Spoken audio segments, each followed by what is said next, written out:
Okay, we're going to take your much anticipated phone calls now with Dr. Mark Starr. We will try to take as many calls as we can this hour with him.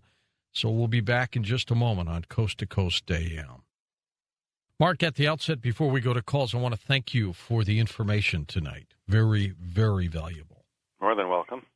To the phones we go. First-time caller, Alina in La Jolla, California. Hey, Alina, how are you?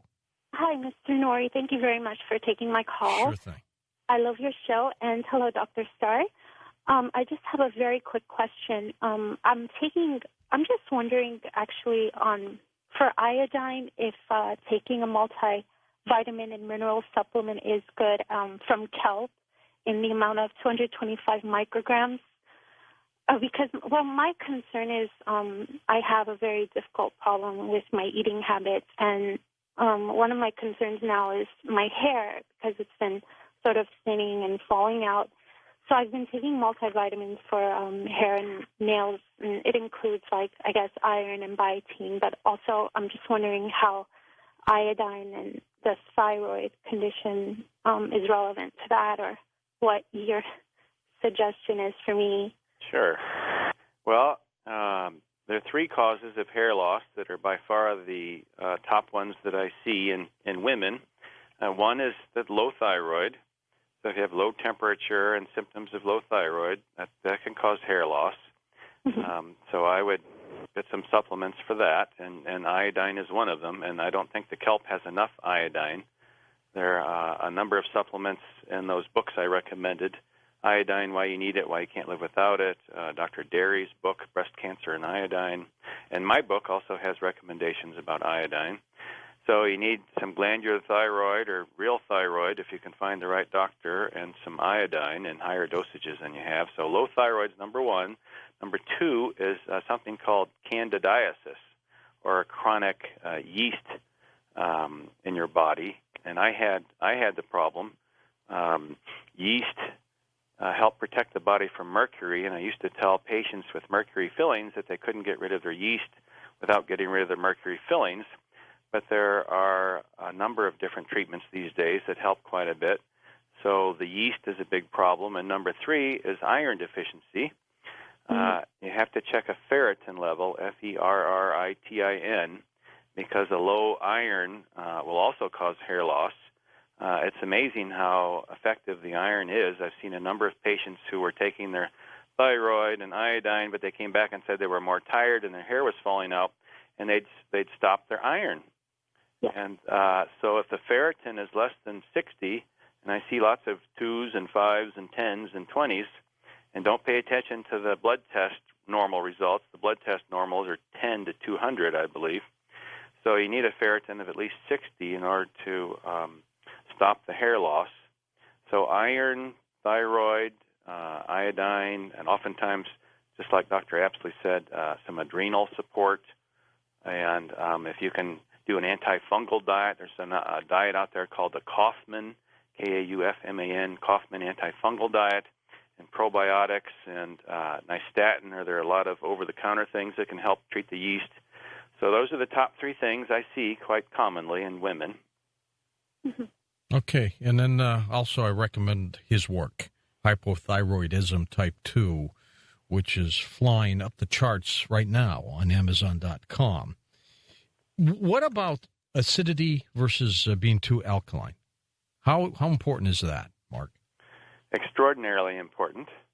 Dr. Tennant has done that research, and I would recommend highly that you have him on the program because he has a wealth of research. He has a book called Healing is Voltage, which is not available except any place his office prints it. They have a printer they call Mother.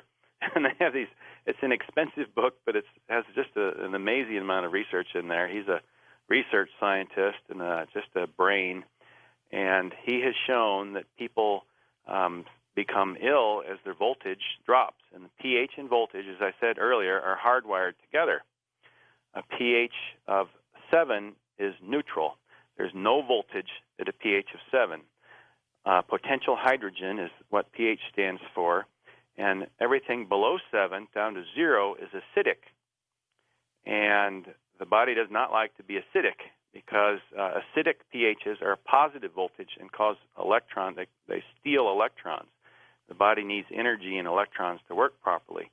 Everything above 7 is alkaline in a negative voltage, and it's able to donate electrons, and everything in our body is dependent upon pH and voltage. Mm-hmm. And Dr. Tennant has shown that if you reach a pH, an acidic pH of 6.04, which is plus 30 millivolts, that you get DNA damage and cancer. Jeez. And healing occurs above minus 50 millivolts, which is a pH of 7.88. And virus, bacteria, fungus, and cancer cells die at above that pH. So the voltage is crucial for our health. And we have ways to measure voltage in each of the meridians. And I have a website and some of Dr. Tennant's research, including the chart in my book. And his website is Tennant, T-E-N-N-A-N-T, institute.com. And it's just an amazing amount of research he has on his website. And you can buy test strips at pharmacies. They're very inexpensive to check your acidity or your alkaline, can't you? Yes. The salivary pH is lower than the cellular pH. The cellular pH is 7.35, which is our normal operating voltage, and the salivary pH that corresponds to that is 6.55.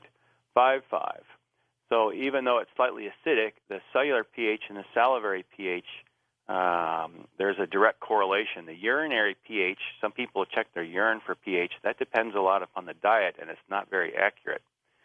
So you have to check the salivary pH, or even more. You think that's more accurate? The salivary pH is much more accurate than the urine pH. That's same correct. Strips, though, right? Yes, I believe so. Yeah, I think so. Okay. Next up, we go to John in Toronto, Canada, on the international line. John, good morning. Hi, good morning. Hi. Long-time listener, first-time caller. Good to have you with us, John. Thanks very much. I'd like to have a chat with Dr. Starr. Sure, he's there. Hello, Dr. Starr. Hello. Hi. My mother had thyroid problems, and she was on medication. I forget the medication she was on. And I just recently had a physical with my doctor, and my cholesterol is very high. Now, is there a correlation between, low thyroid and high cholesterol? Yes, very definitely. There was a doctor in 1937 who realized the correlation between the metabolism and cholesterol was so closely related that he recommended that high cholesterol be used to diagnose low thyroid, hypothyroidism. And my teacher, I have his research in my book as well, used to measure cholesterol on every patient. And just as both my triglycerides and cholesterol dropped precipitously down to normal when I finally got enough thyroid, something like 95% of the patients in the older studies, which are the only ones you'll find because there are no newer studies published, 95% of people with high cholesterol and high triglycerides normalize with the old-fashioned desiccated thyroid in the proper amounts. Oh, is that right? Yeah, because he said, my doctor, when he gave me the test results, he said that, and my diet's very good.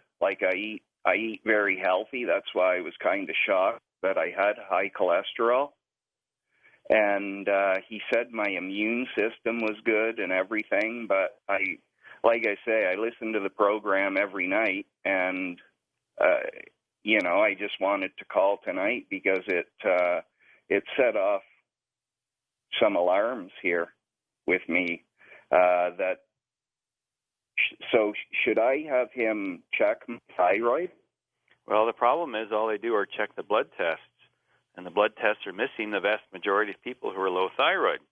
So you have to check your own temperature under your armpit, as we spoke about, and if it's low, then you need to try to find a doctor who will treat you. Unfortunately, I had a physical therapist from Toronto fly all the way to Arizona to receive treatment because she'd seen a host of doctors in the Canadian healthcare system, none of whom would treat her thyroid symptoms, and she had the whole gamut of low thyroid symptoms for years, and she finally read my book and came here for help because she couldn't find any among the Canadian doctors. What specialist looks at the thyroid? Is it an endocrinologist? Yes. Okay. Yep, endocrinologist. Those are the ones. All right. And for 40 years now, they've been taught to treat the blood test instead of the patients and use the synthetic thyroid. And I'm sorry, but that's it's a total disaster. That doesn't work.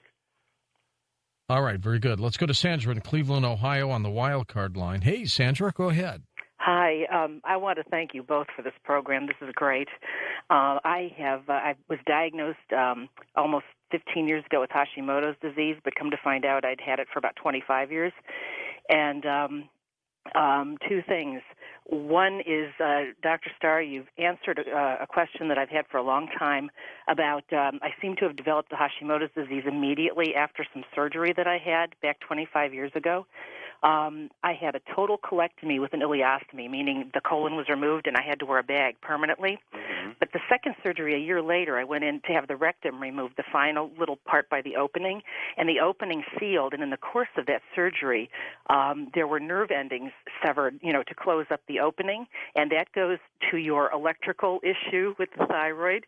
So that did answer a question for me. Thank you. But my question to you now is what do you think triggers the immune system into creating these anti-thyroid antibodies to attack the thyroid tissue in Hashimoto's? Well, number one, all the patients I've had on desiccated thyroid for the last 16 years, not one have developed Hashimoto's because the hormone-producing tissues are one of the number one things that the thyroid keeps healthy. So enough desiccated thyroid and iodine as well keeps the hormone-producing tissues from going haywire. Number two, mercury in the mouth is a big deal. A lot of the lymphatic drainage goes through the thyroid gland, and the thyroid glands are full of mercury and other poisons, and the mercury can cause autoimmune disease. Number three, when you're low thyroid, which is what I think the number one cause of Hashimoto's is, all the bugs tend to move in, your voltage drops, and that allows you become more acidic, and then the oxygen saturation drops, and all sorts of bugs. We're just big petri dishes, and we become alkaline, and the bugs that are munching on our bodies produce something called endotoxins, and they are very nasty and can help promote the autoimmune problem, and it's a vicious cycle. Could I ask you one more question? Sure, go ahead. Are you familiar with American Biologics desiccated thyroid, and do you have an opinion? I've been taking that for a number of years, and it seems to help, but then on again, off again, the symptoms come back. Yes, the over-the-counter thyroid products in the health food stores or that you can order online typically have all the T4 and T3, the two most powerful thyroid hormones, are removed by FDA mandate. So they aren't as effective as the prescription thyroid. And the mouth has a lot to do with it. Root canals are all chronically infected. There's a great book called The Roots of Disease, Connecting Dentistry and Medicine. And Dr. Tom Levy is a cardiologist who co-authored it with Dr. Kulatz, the dentist. And I think the chronic infection in the mouth, those chronic infections take a big toll on the body and the immune system and decrease the immune system and cause problems. So there are toxins, there are chronic infections, there's low thyroid and iodine. Just about everyone I've ever seen with Hashimoto's was not on the proper dosage of iodine or any thyroid before they developed Hashimoto's. Pretty dramatic. Let's go to our Skype line. Ron in Springfield, Massachusetts. Hey, Ron, go ahead. Hi, yes. I was wondering if you had anything at all. Can you hear me? Yeah. Okay. If you had anything at all to, like a list to go by. I've been looking at all your websites, and you've got so much information there that I just need a simple place to start. I'm actually calling because I think my wife has hypothyroidism. We've been going to the doctor for a long time now, and we're trying to get some results. Do you want the symptoms, Ron, or the cure? No, we have all the symptoms because they're trying to say she's got fibromyalgia. Yeah. Well, I had fibromyalgia, which is why Dr. Krauss sent me to see Dr. Salkin, because they knew people that had fibromyalgia, which is diffuse muscle tenderness and some other symptoms, typically had hormone problems. and that's how I began my thyroid journey. And I do not have fibromyalgia anymore, but it took remediation. Typically, people with fibromyalgia have mercury fillings and/or root canals. In that book I spoke about, Dr. Levy and Culotte say 90% of extractions from wisdom teeth remain chronically infected, and the infections in the mouth, the teeth are so important. The chronic dental infections cause a lot of pain, as I found out personally. The list of doctors, like I said, I have websites in my book, aboutthyroid.com, stopthethyroidmadness.com, and I have a host of other websites. The American College for the Advancement of Medicine doctors. I lectured to 400 practitioners in November in Las Vegas. The International College of Integrated Medicine, I've lectured to them. So there are lots of websites in my book, and those two websites are the two top websites for thyroid help, the aboutthyroid.com and stopthethyroidmadness.com, and there's a whole chapter in my book on treatment. What do they give people, Mark, when their thyroids are removed? They give them Synthroid. They give them the synthetic thyroid. Same thing, okay. Yeah, not necessarily Synthroid. There are different kinds of synthetic thyroid. Levothyroxine, Unithroid, L-thyroxine. There are different names for that, but it's typically all T4. And I assume it's helped some people? Oh, sure. Okay. It's a whole lot better than nothing. Just like if you're completely out of insulin when you have type 1 diabetes, the insulin helps a lot, but eventually, you still develop all the complications, which is one thing we didn't talk about. And Dr. Barnes documented that from 1954, a report by a Dr. Eaton, there's a chapter on diabetes in my book, and none of his patients, and almost all of Dr. Eaton's patients, as well as my patients, have developed any complications from their diabetes, because all the complications of diabetes, or almost all, are due to hardening of the arteries, accelerated hardening of the arteries, and decreased immunity, which is what the thyroid treats. And there's coexistence of low thyroid among the diabetics. It not only keeps them from having side effects, but it keeps patients from developing diabetes. I've only had one patient develop diabetes in 16 years, and she was just beginning on her thyroid. Well, that's pretty dramatic all by itself. How about your website? Want to give it out? Sure. It's 21centurymed.com, and I'm hiring new people thanks to Dr. Apsley and you, George. So you're getting your help. You're busy. Well, you know what? You're helping people, and then and that's the important part. Yes, I hope I can keep up, and I apologize to the people who have written me the last few days for help. And I have been busy with out-of-town company, and I've been getting tons of emails since Dr. Apsley mentioned my book and my name. I've been overwhelmed with the emails, so I'm hiring somebody to help me deal with the emails and the telephone calls. Oh, yeah. You get to be a lot. Well, Mark, stay with us. We're going to come back in just a moment on Coast to Coast AM. We'll take final phone calls with you before Joshua P. Warren rolls in next hour with his paranormal moment. Back in a moment, final phone calls with Dr. Mark Starr as we talk about hypothyroidism on Coast to Coast AM. On our next Coast to Coast program, of course, we are going to be talking about Judith Orliff and her work as a psychic psychiatrist. And next hour, Joshua P. Warren joins us with his paranormal moment on other dimensions. And when we come back, let's take final phone calls with Dr. Mark Starr at Coast to Coast AM. Well, the rest of this half hour, Mark, they will fly by here with calls. Let's go to Tim in Dayton, Ohio, east of the Rockies. Tim, go ahead. Hi, George. Hi, Dr. Starr. I actually have two questions. Sure. My first one is about myself. I am actually a surviving thyroid cancer patient who had his thyroid removed in 1998, and I've been on Synthroid ever since. I was wondering, since I no longer have my thyroid gland, are my blood tests accurate, or should I be doing the underarm temperature test? And also, is there any increased benefit for me to possibly switch to the desiccated thyroid? Sure. Well, unfortunately, I don't think the blood tests are accurate no matter what your thyroid problem is. They can diagnose thyroid gland failure. Besides that, they can diagnose hyperthyroidism, too much thyroid.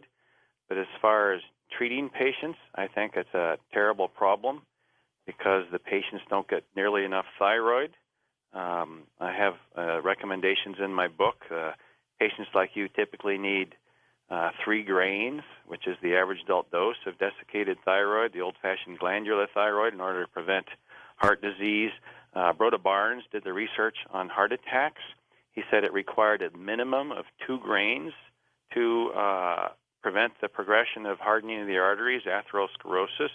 And the 4 patients in his heart attack study who had heart attacks were all on 2 grains. The dosages in the Hertog study that I talked about, where they switched patients from the synthetic thyroid to the desiccated thyroid, as well as the Broda Barnes study, and their over 2,000 patients, ranged from 2 grains to 5 grains. And I see a whole lot of folks who are on a smaller dose than that, and over the period of decades, they develop all the typical symptoms of low thyroid, from heart disease and diabetes to fatigue and depression and so on and so forth. So, yes, I'm afraid you need to check your basal temperature and refer to the websites, because I would suspect you aren't as healthy as you might be were you on the proper amount and type of thyroid. Okay. And my second question, in light of all the current healthcare issues, I'm concerned about what to do if for some reason I can no longer get any type of thyroid hormone, be it over the counter or through prescription. Is there anything I can do as a last resort to try and maintain my thyroid hormone levels in an event of something of that nature? Well, I tell my patients not to worry about problems that don't exist, because we have enough problems getting treated properly. And the aboutthyroid.com website, Mary Showman has enlisted a group of doctors. It's called Save the Natural Thyroid Coalition, and we are planning on doing everything we can. I think we need to contact our legislators, and because the FDA and the powers that be certainly aren't going to try to remediate the situation anytime soon, so it has to be a groundswell of people, just like anything, to change the way the powers that be work. It's going to have to take a whole lot of citizens to try to change things, and Dr. Apsley has some good ideas that I hope we can implement as well. All right, good luck to you. Reba in Colville, Washington, west of the Rockies. Hey, Reba. Hi there. I'm happy to be on. Good. I've been trying to get through the line and finally did successfully. I'm anxious to talk to your guest because I was just recently diagnosed with my blood. Now, this was all done on blood work. Came back as being nomograms suggest primary hyperparathyroidism. It's hyper, not hypo.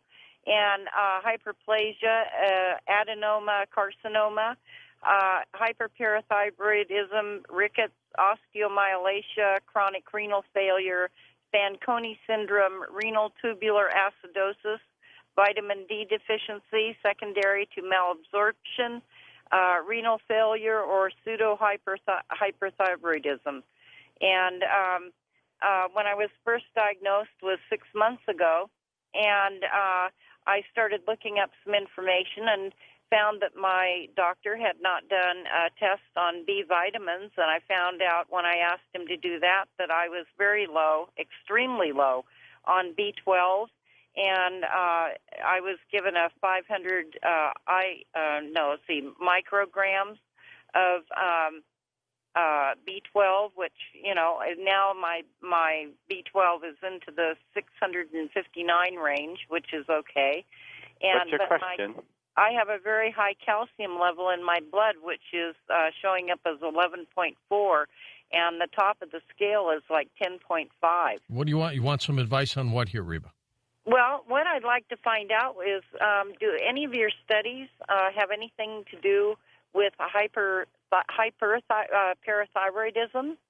I can tell you that people develop hormone problems when they are iodine deficient and low thyroid. So I would bet if you read my book, you would see that you were low thyroid for many years before you developed all these problems. And I, myself, am a pain specialist. I've learned a heck of a lot about thyroid because I had the problem, and I was chastised for using thyroid in my patients. So I did tons of research on thyroid. I do not treat hyperparathyroidism, but I can tell you it's probably from having toxins like the fluorine and chlorine and bromine that interfere with our thyroid and parathyroid function. Every cell in the body has iodine receptors, and we have a lot of fluorine and chlorine and bromine on the iodine receptors. All the hormone-producing tissues are dependent on the health of the hormone-producing tissues are dependent upon proper thyroid function.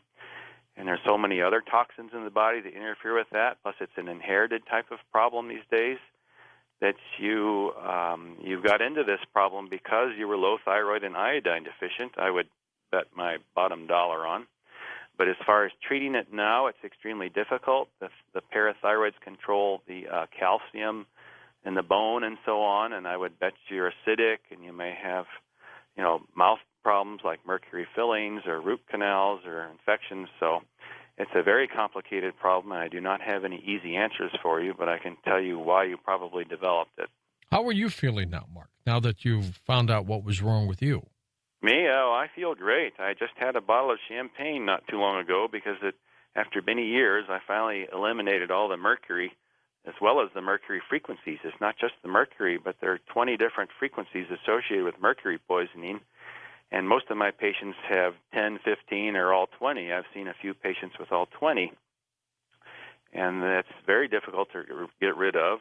There's a wonderful doctor in Spokane, Washington, who's 75. He's a dentist, and he's worked for over 20 years on a potion that helps get rid of the mercury as well as the infection in the mouth and mercury frequencies. And I have no longer have any mercury frequencies or mercury, and I've been normal thyroid for quite some time.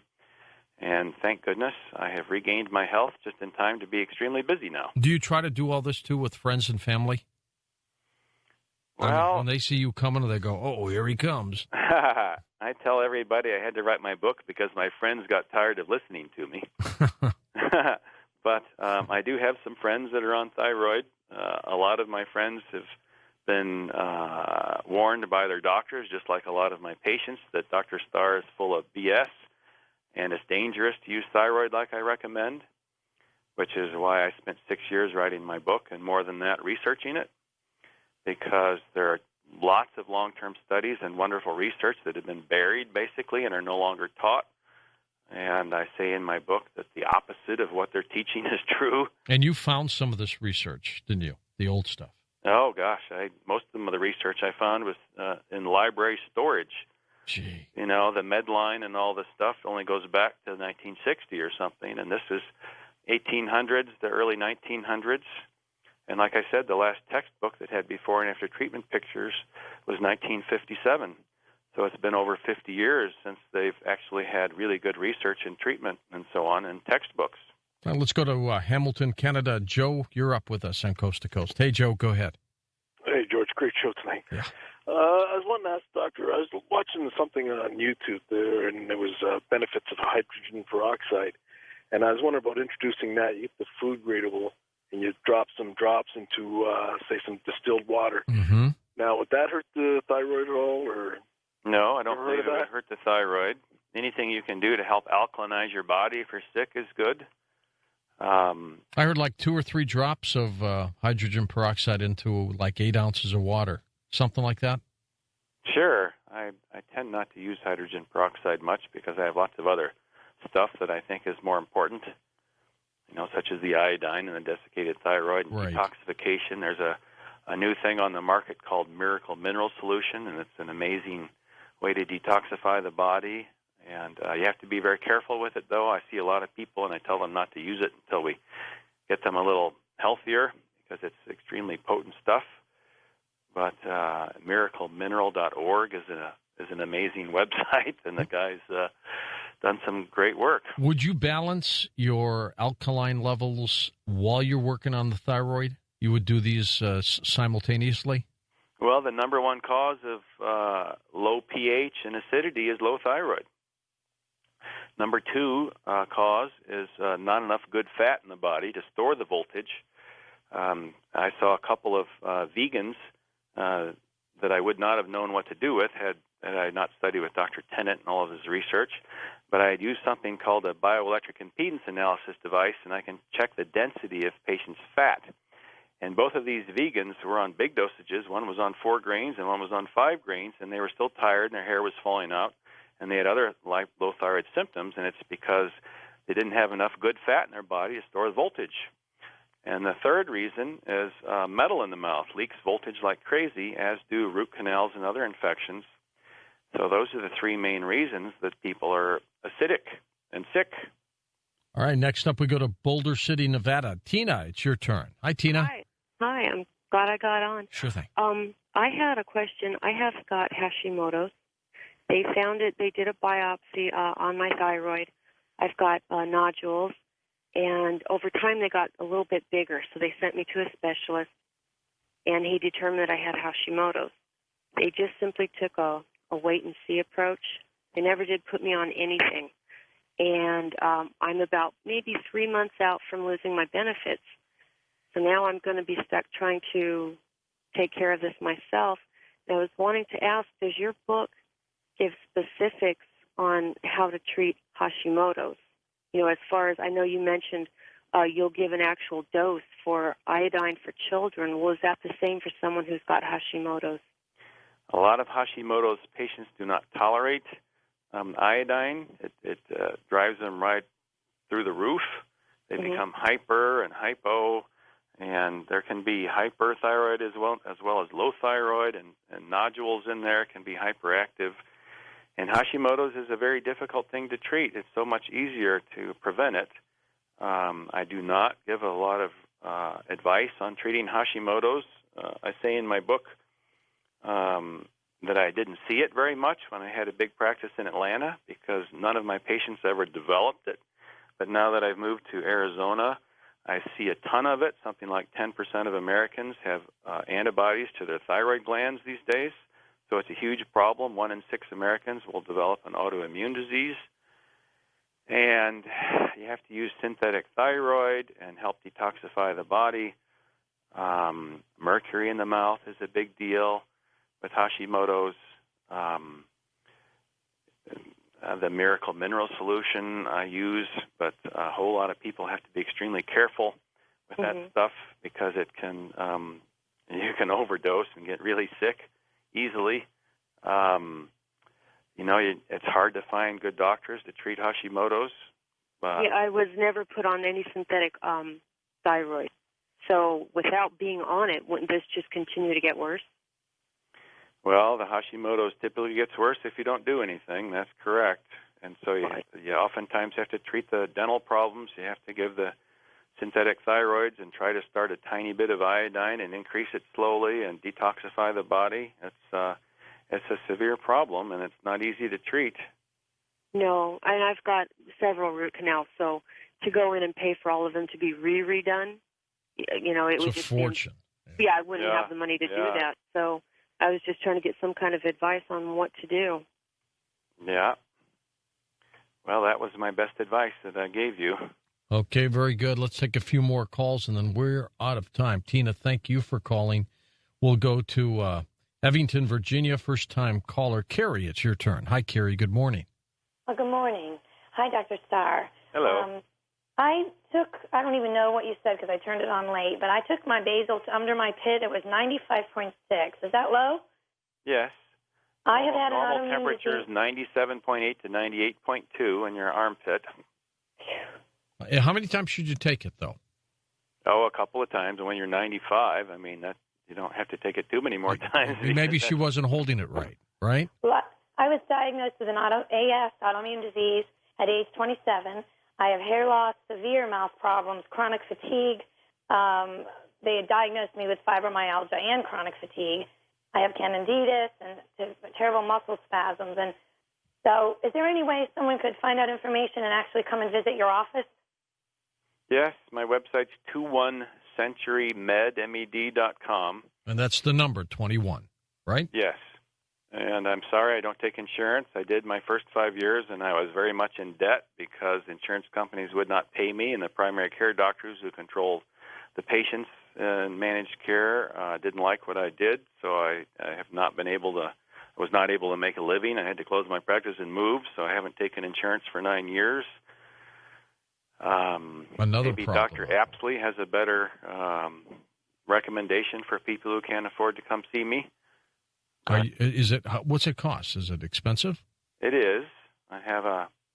I'm a pain specialist, and I have I have a $50,000 laser that's FDA approved that makes new knees out of old knees, and I charge $300 an hour. I spend at least an hour with a new patient. I typically see patients every 3 months and spend at least a half an hour on follow-up. Most of them are a lot better in 6 to 9 months, and then they can see me once or twice a year unless they have more problems. Some people are a lot more difficult to treat than others, and I have to see them more often. Patients from out of town have to come in and see me at least for the initial visit and then return once a year. I can treat a lot of them that are a little easier to treat with phone consults the first year. Some are much more difficult and difficult to treat over the phone without seeing them. So, in your book, can you find doctors in certain areas around the country? Oh, yes. Okay. Yes, I have all the websites in my book. And some will take insurance? Some do. Okay. That's important. Carrie, I would recommend that. It's probably the most affordable way to start, right? The book's how much? I think on Amazon it's $15.95. It's discounted. That's not bad. No, yeah, it's a $20 price, but it's $19.95 is the face. But Amazon sells it for $15.95, I think. Do you go to many conferences, Mark? Yes, I've lectured all over Toronto, Montreal, Las Vegas to 400 doctors, and I'll be lecturing in Nashville in March. What's generally a couple of weeks? What's a reception? Well, the doctors I typically lecture to are the progressive doctors, American College for the Advancement of Medicine, integrative medicine doctors. The orthomolecular doctors is the group Linus Pauling began in the 1970s. So the integrated progressive doctors is very positive. Most of the mainstream doctors dismiss my book, and I don't want to read it. They just do they boo you? My editor described it best. He said, medicine is like a fundamental religion. If you stray from the doctrine, you're a heretic. And so I've been a heretic for quite some time now, and I've been banished.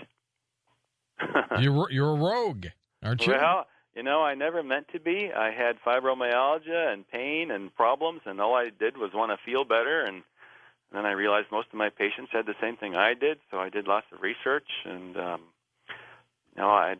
it's not my fault. Well, thank you so much. Dr. Mark Starr, our guest. Hypothyroidism Type 2 is his latest work, all updated and ready to go. Up next, Joshua P. Warren with his Paranormal Moment.